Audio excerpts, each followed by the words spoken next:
Olá, tudo bem? E aí? Vamos falar mais do Cruzeiro, né?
Vamos embora então, meus amigos. Vamos para mais um comentário. E hoje é um dia bastante importante.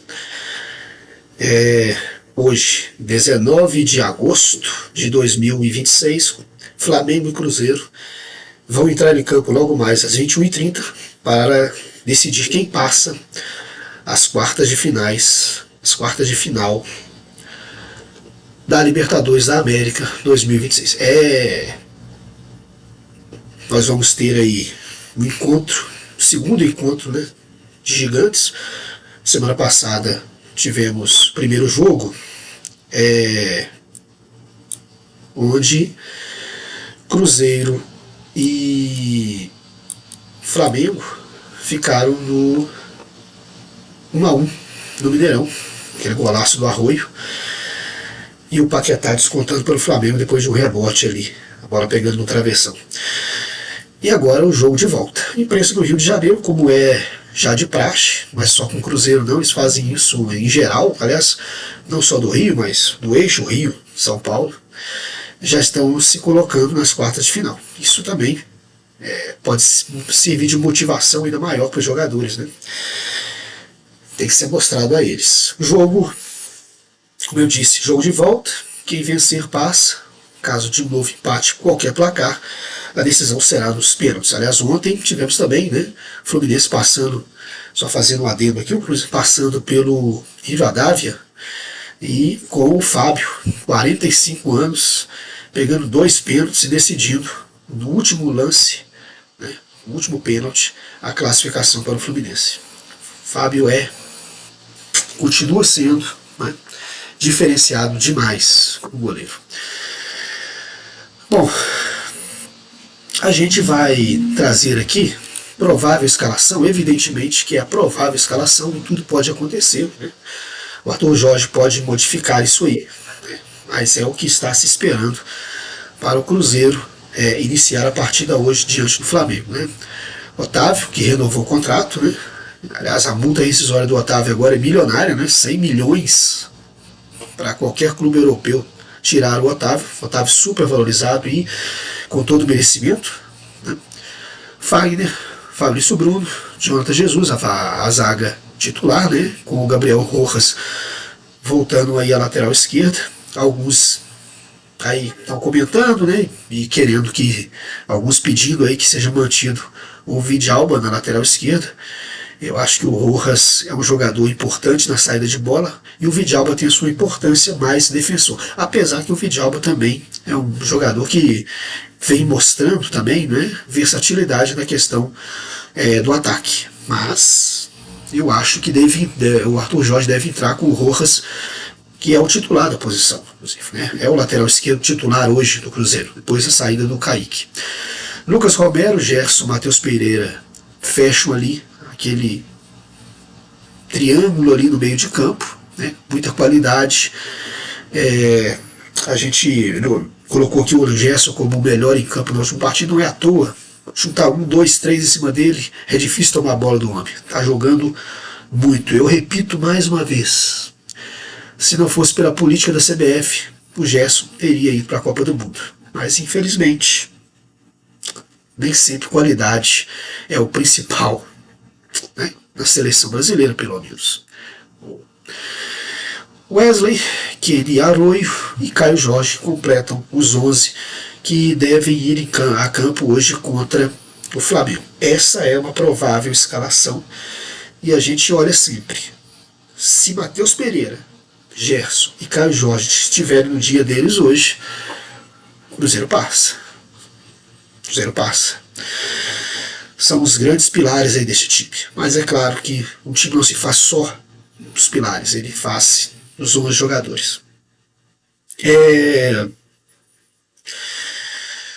Ainda falando sobre o Cruzeiro, essa partida a gente vai fechar aqui porque no próximo vídeo a gente vai comentar tudo o que aconteceu no Maracanã, na noite de hoje. Maracanã lotado, mais de 3.500 torcedores cruzeirenses estarão lá para apoiar, para empurrar e, com toda certeza, hein, eu espero comemorar a classificação ao final dessa noite. Amanhã a gente estará aí falando, no próximo vídeo estaremos falando aí, se tudo der certo, Cruzeiro nas quartas.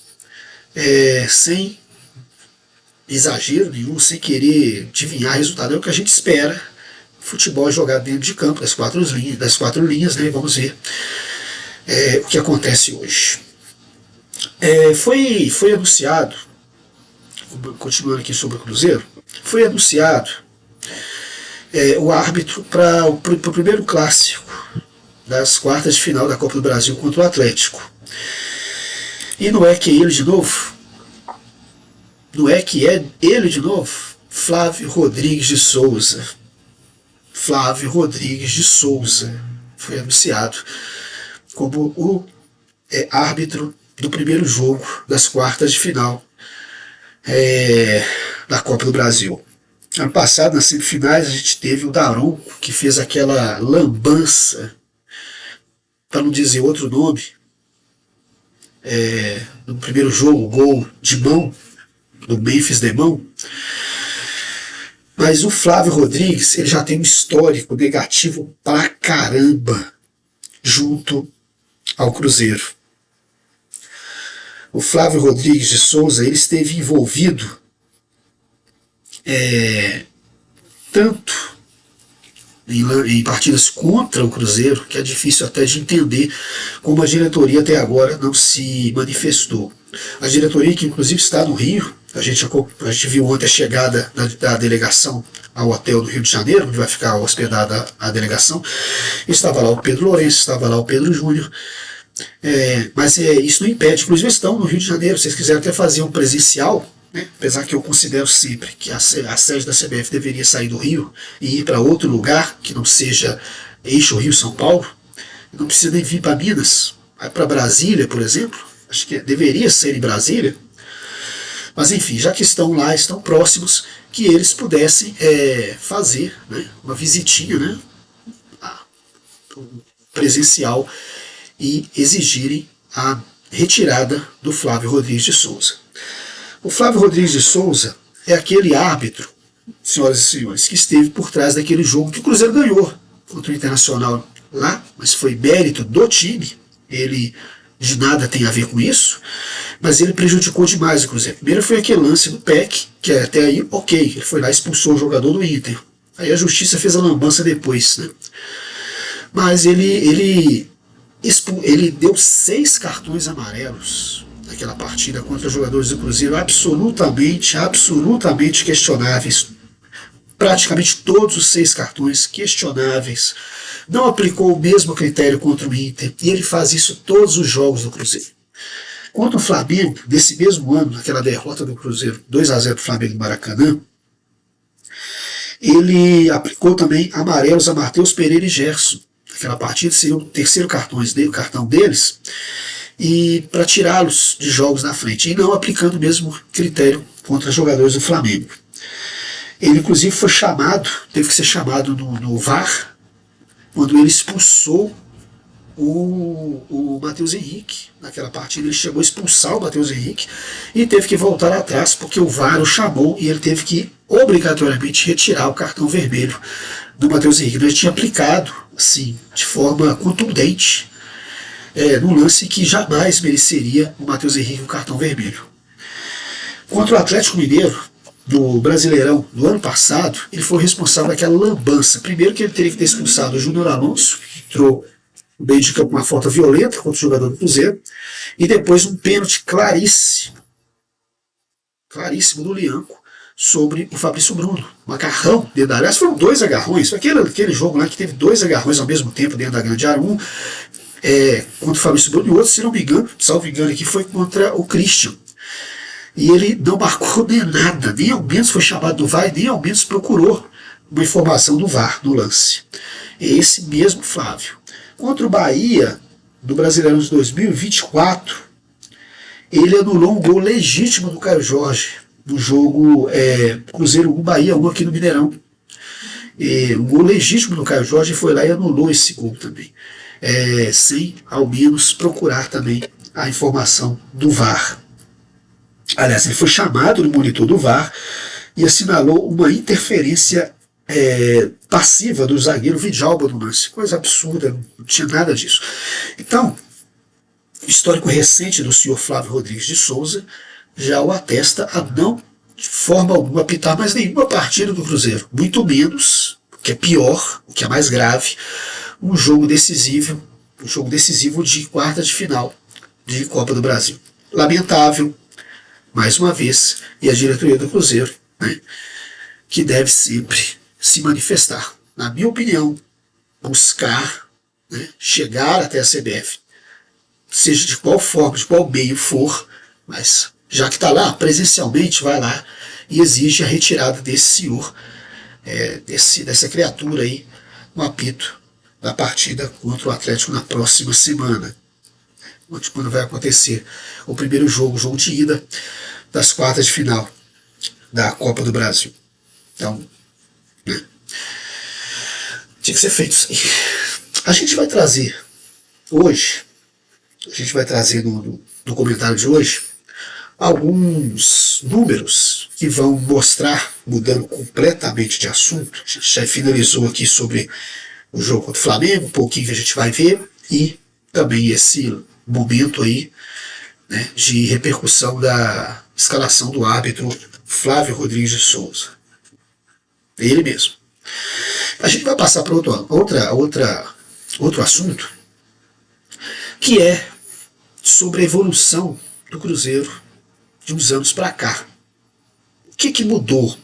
Porque o Cruzeiro hoje ele está no patamar em que está, diferentemente do que estava. Claro que, evidentemente, dinheiro muda tudo, como para todos os outros clubes do Brasil. Aliás, a maioria dos clubes do Brasil hoje estaria quebrada se não houvessem investimentos pesados por trás desses clubes. O Corinthians está aí, o Atlético Mineiro está aí, o próprio Flamengo, Palmeiras, que você tem a diferença com os clubes do Rio Grande do Sul, tanto o Inter como o Grêmio, a situação que eles estão passando é exatamente por falta disso. As SAFs mudaram o futebol, a história dos clubes do futebol. É claro que a médio e longo prazo isso pode ser também a corda no pescoço, a faca no pescoço para esses clubes. Mas enfim, o que mudou de lá para cá, além da SAF, além da compra, primeiro do Ronaldo, depois, posteriormente, do Pedro Lourenço, que mudou a história do Cruzeiro. Começou por aí.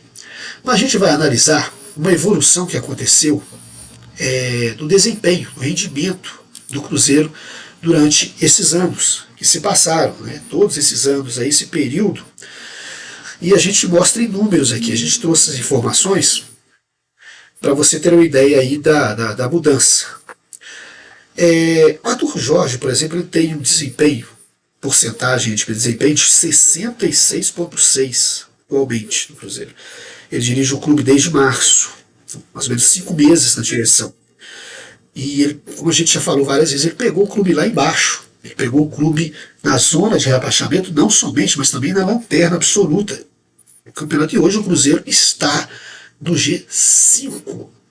da competição. Quinto colocado hoje, um aproveitamento que chega a absurdos 66,6 em 26 partidas. Lá atrás, você olhando lá em cima, ó, o Paulo Pesolano, que hoje é técnico do Inter, aliás, um grande técnico, ele dirigiu o clube entre janeiro de 2022 até março de 2023. Foram 68 partidas, praticamente o triplo do que tem hoje o Arthur Jorge. E ele teve um aproveitamento muito bom de 62,2%.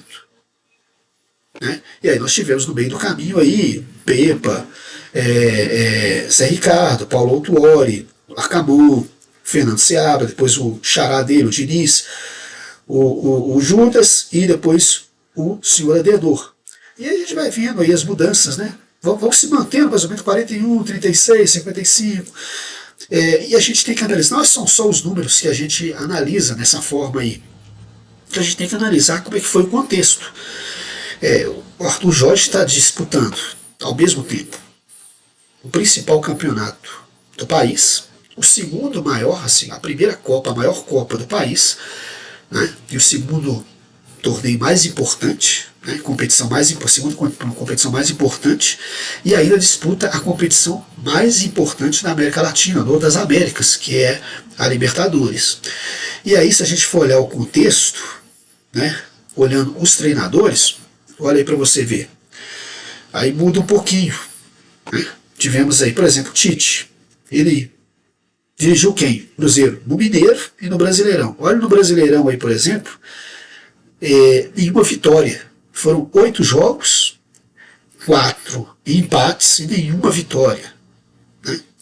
Totalizando 4 pontos em 24 possíveis. A gente já falou isso aqui repetidas e repetidas vezes.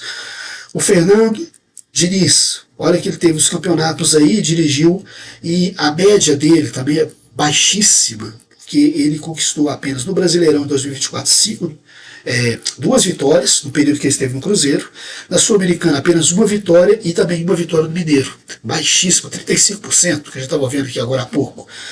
Aí veio o Paulo Pesolano, se a gente for olhar, aí é o contexto de Série B, um pouquinho diferente de Série A. Né? Se a gente analisar. Então, o Paulo Pesolano teve 62% em um número quase triplo de partidas dirigindo o Cruzeiro. Já o Arthur Jorge, com praticamente um terço de partidas, ele chegou a 66,6% disputando tudo que ele está disputando.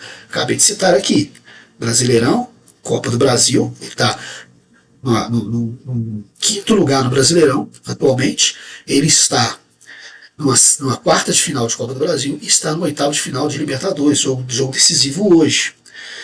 E o Leonardo Jardim, né? O Judas, ele dirigiu o Cruzeiro Brasileirão, Copa do Brasil, foram um total de 38 jogos, 21 vitórias, pelo Brasileirão, né? Copa do Brasil, 8 jogos, 4 vitórias. Tem um retrospecto bom do Judas. A gente pode nem contestar aqui o trabalho, tanto é que a diretoria fez de tudo para que o Leonardo continuasse no comando do Cruzeiro para esse ano. E ele, bom, aí não precisa, essa história todo mundo sabe, ele rejeitou e tal, foi pro Flamengo, tá lá. Depois ele volta, né, quando ele disse que não ia treinar mais nenhum clube do Brasil, e aquele blá blá blá todo, e ele logo depois aparece como técnico do Flamengo, tirando inclusive o técnico que estava até com uma boa campanha, até o momento. Aí é uma questão do Flamengo, é problema do Flamengo com a diretoria dele e com o Leonardo Jardim. Ele fez um bom trabalho no Cruzeiro, não quis continuar, né? E o Cruzeiro começou, como eu disse no último vídeo, começou o ano muito errado, porque ele perde o Leonardo Jardim e traz o Tite, que é um retrocesso. Treinador completamente diferente e já completamente ultrapassado. E aí ele, no meio do caminho, a partir da 9ª rodada, é que o Arthur Jorge assume. Agora só para recapitular aqui, o Tite no Brasileirão desse ano. Perdemos 4-0 no Botafogo na primeira rodada. Perdemos o Mineirão 2-1 para o Curitiba, empatamos com o Mirassol fora, empatamos com o Corinthians dentro de casa, perdemos para o Flamengo fora, empatamos com o Vasco dentro de casa, perdemos para o Atlético Paranaense fora, e empatamos com o Santos dentro de casa, né? Aí, na 9ª rodada, quando assume Arthur Jorge, e já temos a primeira vitória, 3-0 sobre o Vitória. Foi lá no dia 4, aliás, foi no dia 1º de abril. Lembra disso? Todo mundo brincou com isso, né? Chega 1º de abril e mudou, começou a mudar toda a história do Cruzeiro a partir daquela partida ali, a vitória sobre o Vitória da Bahia. Então, esses números, eles demonstram facilmente que, só pelo gráfico aí, né, a gente dá para perceber como é importante, a importância, né, do Arthur Jorge nessa evolução de rendimento do Cruzeiro, nesse período, pegando todo esse contexto dos últimos anos, aplicando campeonatos, importância, adversários, nível de dificuldade, né? Ou seja, nível de dificuldade para o rendimento chegar a esse 66% que o Arthur Jorge conseguiu. E a gente olha também a classificação geral, aí, ó, Cruzeiro ocupando a 5ª posição numa pré-Libertadores, com grandes possibilidades. Estamos a 2 pontos apenas do 4º colocado Fluminense. Um tropecinho do Fluminense, estamos apenas a 5 pontos do terceiro colocado, que é o Atlético Paranaense, né? E 9 pontos aí do Flamengo. Tal. Então, a luta do Cruzeiro hoje é pelo G4. Se você olhar a tabela e pensar lá na Chapecoense, lá, ó, com 11 pontos na lanterna, 20ª colocada, o Cruzeiro já teve ali. O Arthur Jorge pegou o time ali. E se você vê o crescimento gradual aí até chegar na 5ª posição, né, um trabalho sólido, de um trabalho absolutamente que mudou a história do clube desde então. Mas há a evolução nesse período, há alguns regressos de alguns treinadores que vieram, né, alguns treinadores que apareceram depois e acabaram sendo problema para o Cruzeiro, né?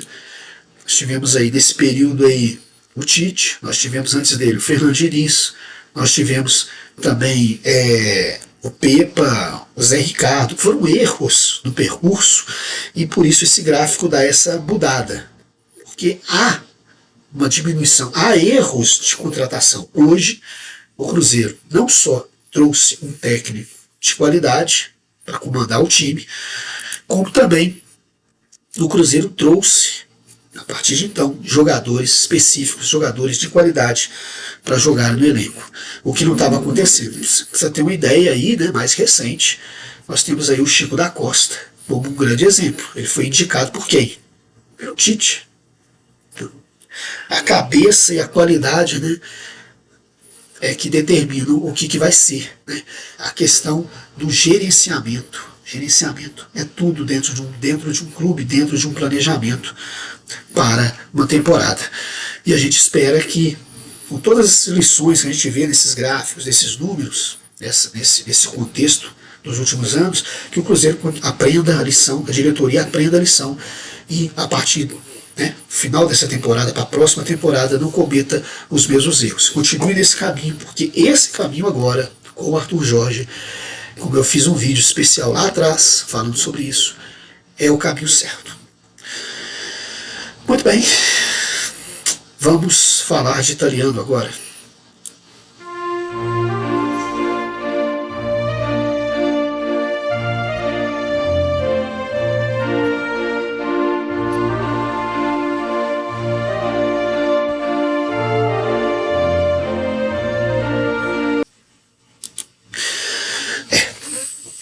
Vamos falar agora de italiano, e a gente, como eu havia prometido, sábado agora começa o campeonato italiano, cobertura aqui do canal.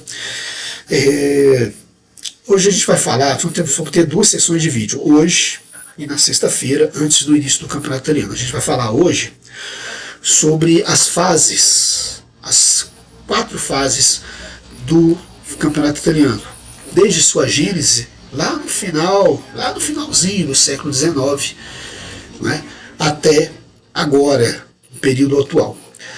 Vamos falar fases, para você conseguir compreender como é que foi isso. Nós tivemos altos e baixos, nós tivemos uma evolução, né, nas décadas, Aí tivemos a Era de Ouro, depois um declínio marcado por escândalos, e aí para chegar, né, ao que é hoje, o que é o campeonato italiano hoje. Nós vamos falar primeiramente da fase 1. Essa fase 1, como está bem específica para vocês aí na tela, foi a fase do começo de tudo. Como começou tudo, como começou o campeonato italiano lá, né, que foi a partir de 1898.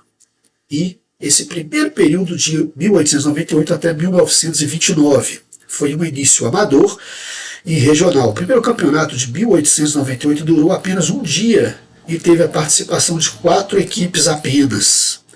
Apenas 4 equipes disputaram. No segundo post aí você vê essas 4 equipes, né? Foi exatamente o Genoa, a Internazionale Torino, a Torinense Ginástica de Torino, né? Foram essas 4 equipes que disputaram, e o Genoa foi o campeão dessa primeira fase aí do campeonato. E foi um campeonato depois que ele ganhou classes regionais, por exemplo, como acontece com a NBA, a Conferência Leste, Conferência Oeste. Lá, no caso, nas primeiras décadas, o torneio era dividido em grupos regionais, Norte e Sul, cujos vencedores decidiam o título nacional, exatamente como acontece na NBA. Né? E em 1924, a Internacional, o primeiro Scudetto, é esse escudo que a gente tem nas camisas, são usados nos clubes, com as cores da bandeira italiana. E ele foi instituído em 1924. A Internacional, então chamada Ambrosiana, e outros campeões introduziram o uso do brasão tricolor nas camisas, o famoso Scudetto, como está aí no desenho. A Federazione Italiana Gioco Calcio, que é o nome oficial da Federação Italiana, na FIGC. O campeonato foi instituído, né? O campeonato italiano passou por 4 estágios ou fases, e a competição só começou a ser pelo formato pontos corridos, história aí, hein? A partir da temporada de 1929-1930. Por isso foi essa mudança aí, né? A gente fala a primeira fase, de 1898 até 1929. E os maiores campeões são Juventus, com 36 títulos, a grande campeão, né? A Velha Senhora, a Internazionale de Milão, com 20 títulos, aí, segundo Milan, com 19, e a Genoa, com 9. Bolonha, Provicelli, que nem existe mais, e o Torino tiveram 7 títulos. Essa configuração aí, né, dos campeões aí, tem um detalhe particular.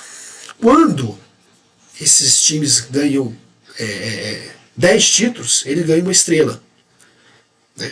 Por isso que a Internacional, a Juventus tem 3 estrelas no uniforme, a Internacional tem 2, o Milan só tem 1. O Milan falta ganhar mais um título para chegar a 20 e ganhar 2 estrelas. Como se fosse na escola, né? Como se fosse na escola aqui. Se a gente for parar. Estrelinha, né? Foi muito bem na prova, foi muito bem no trabalho, foi muito bem aí no exercício, aí ganhava uma estrelinha. Aqui são 10 títulos italianos para se ganhar uma estrela no uniforme. Depois veio a segunda fase, que é a fase da era moderna e a unificação. A criação da Série A. Em 1929, o futebol italiano adotou o sistema de meritocracia com divisões nacionais, Série A e Série B. Foi a partir daí, em 1929, turno e retorno. E houve um domínio do norte. Clubes de Turim e Milão começaram a ditar o ritmo, impulsionados pela industrialização da região norte da Itália. A região norte da Itália foi a região mais industrializada. E tudo é isso, é dinheiro. Então, a partir daquela década ali, a gente sabe que tivemos a Revolução Industrial no planeta todo, a partir de 1929, principalmente começou ali na Europa e nos Estados Unidos, a industrialização, as fábricas, as grandes fábricas e tudo mais, foi a partir da década de 1920. E aí, em 1929, a região norte, aquela região no alto, chamada Bota, né? Itália a Itália, né? No mapa ali parece uma bota. A parte de cima da bota, região norte, foi mais industrializada e por isso ela teve esse domínio aí. O dinheiro, né? Movia também os clubes. E a regra das estrelas que eu acabei de falar. Cada clube ganha uma estrela no Scudetto, no escudo ali, a cada 10 títulos nacionais conquistados. Eu acabei de falar sobre isso aqui, explicar, né? Conquista 10 títulos, você ganha uma estrela a mais. A Idade de Ouro foi de 1980 até 2000. Foi a terceira fase, considerada a terceira fase aí do campeonato italiano. Que foi a grande NBA do futebol. Entre as décadas de 1980 e 2000, a Série A foi considerada a liga mais rica, competitiva e forte do mundo, que hoje a gente está dizendo aqui que é, comparando aí, né, a Premier League. E teve craques lendários, né? Clubes médios e grandes atraíam os melhores jogadores do mundo, de Maradona, do Napoli, a Zico na Udinese, passando por astros como Platini, Van Basten, Baggio e Ronaldo. E obteve aí muito, né, sucesso europeu. Os times italianos dominaram as competições continentais, acumulando taças das Ligas dos Campeões e finais europeias marcantes. Nesse período, Milan e Juventus conquistaram no total 5 Champions League.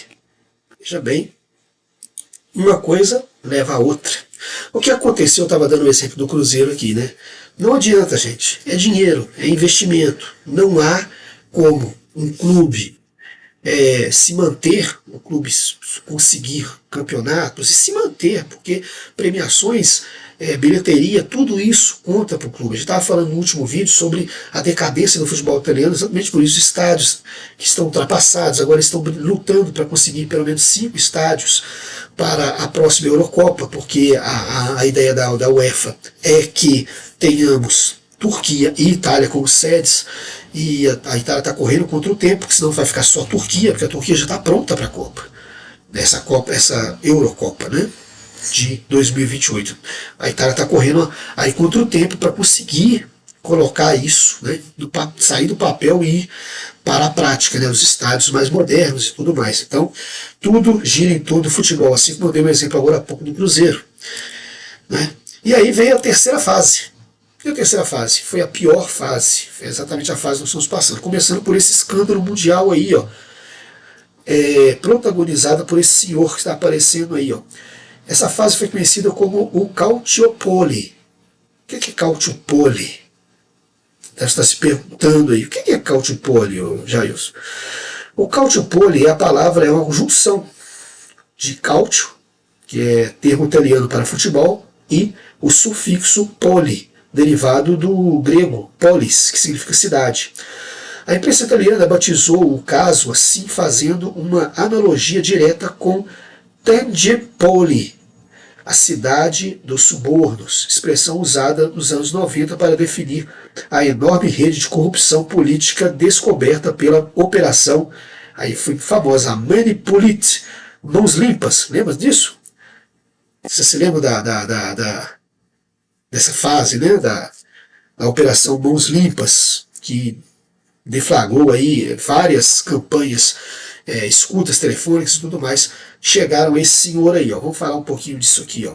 Foi o maior escândalo de corrupção da história do futebol italiano, deflagrado em maio de 2006. A farsa veio à tona às vésperas da Copa do Mundo daquele ano, revelando uma complexa rede de influência e manipulação de arbitragem na Série A. Diferente de outros escândalos, o Calciopoli não envolveu a compra direta de jogadores ou apostas ilegais. Tratava-se de um esquema de tráfico de influência estruturado. O mentor, que está na foto aí, ó, Luciano Modi, diretor-geral da Juventus, controlava o sistema. A polícia italiana descobriu o esquema ao interceptar ligações de Modi com os designadores de árbitros da Federação Italiana, a FIGC. Modi pressionava para escalar árbitros parceiros em jogos da Juventus e juízes rígidos nos jogos dos rivais. O esquema garantia que jogadores importantes de times adversários fossem suspensos por cartões amarelos antes de enfrentarem Juventus. Modi distribuía cartões SIM suíços criptografados para os hábitos conversarem sem deixar rastros na polícia local. Pois é, aí começou tudo, né? Foi através desse senhorzinho aí, ó. E aí veio o declínio, né? A gente pode falar aqui de reestruturação modernos, declínio e reestruturação modernos.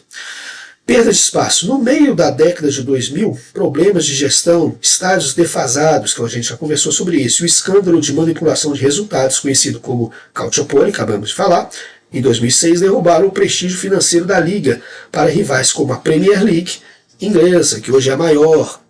Soberania e equilíbrio recente. A soberania e equilíbrio recente, né, entre Juventus, né, a Juventus Futebol Clube restabeleceu o recorde histórico ao vencer 9 títulos consecutivos na década de 2010.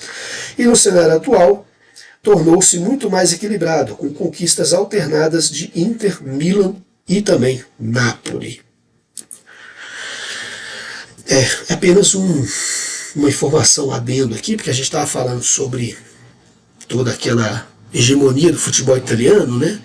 Na década de 80 e 90, e aí teve todo esse caso, o declínio também por causa muito pela Calciopoli, e aí a partir de uns anos para cá, como eu falei em outro vídeo anterior, o italiano conseguiu se reestruturar de novo. Nós tivemos aí a mudança de direção hoje. O campeonato italiano, nos últimos anos, nos últimos 8 anos, teve um aumento de arrecadação, uma melhora, e nós não tivemos isso. A repercussão, tudo aquilo que aconteceu lá no início da década de 2000 se refletiu aí em 3 Copas do Mundo que a Itália está fora, 2018, 22 e 26. E então estão todos lutando lá para que o futebol italiano recupere-se, né, se recupere e volte a ser esse gigante que um dia foi. Bom, com isso a gente encerra o vídeo de hoje. Vamos lá, hoje tem Cruzeiro, né, Libertadores, raça, nós queremos a taça. Vamos ver o que o Cruzeiro de Arthur Jorge apronta hoje. Muita esperança de classificação, né, que a gente possa comemorar na data de amanhã. Estamos encerrando o vídeo. Próximo vídeo vou falar mais aí, a última parte, sobre o futebol atual da Itália, tudo que está acontecendo, tudo que está sendo preparado para essa temporada 2026 e 2027. Já no sábado a gente inicia essa caminhada, né, até o ano que vem para a Série A italiana. E a gente vai falar toda a repercussão também do jogo da Libertadores, esperamos felizes, né? E vamos falar muito mais rodada do final de semana e tudo mais. Vamos falar sobre rodada também do inglês, rodada do italiano, tá?